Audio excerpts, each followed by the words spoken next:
So yesterday I took my daughter, my 3-year-old, to the grocery store with me. And in that same shopping center, there is a liquor store. I've never been to this particular liquor store before, but I needed to pick up some things. We were right there. I just brought her with me. We walk in and the gentleman behind the counter is so super nice. You know, can I help you with anything? Is it okay if I give her a lollipop? He started talking about how he remembers his daughter at that age and how he would just do anything to have her be that little again so he could just scoop her up and hug her. And he talked about how they used to play with Barbies all the time and put the little shoes on. And he ended up ringing me up and, you know, can I help you take this box out to the car? I said, sure. He walked out with me, pulled up a picture on his phone of his daughter. And I said, you know, does she live close? Do you get to see her a lot? And he said, he named a town about 40 minutes away. And he said, I see her 4 times a year. I said, that's it, just 4 times a year? He said, yeah, I don't like to bother her about it, you know, but next month is my birthday, so I get to see her next month.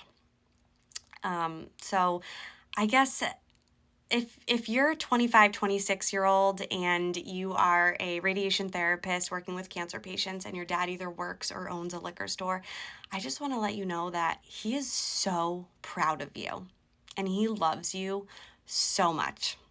Send him a text. Let him know you're thinking of him. Ask him if he remembers playing with Barbies. I bet it would really, really make his day. And I'm not dismissing the fact that there might be a reason why she only sees him 4 times a year, that they don't talk that much. I don't know anything about their relationship, right? There's 2 sides to every story. But I remember when I was 25, 26, and I was going to graduate school full-time. I was working full-time. I wanted to be with my friends all of my free time, right? I didn't see my parents that much. And I remember when I was 25, I had concert tickets and they were free tickets. I was so excited to go. It was in the middle of the summer. Like, this is going to be so much fun. And my grandmother was living with my mom at the time. And my mom called me and she's like, Grandma is not doing well. She's not having a good weekend. Can you come stay with us for the weekend? And I was really bummed about it. And I mean, obviously I went. I said, of course I will be there. I was sad to miss the concert. But I don't even remember what concert it was now. I mean, it's something that was so unimportant, you know? And I went, and that ended up being the last weekend that I spent with my grandmother. She lived to be 95. So we're all getting older.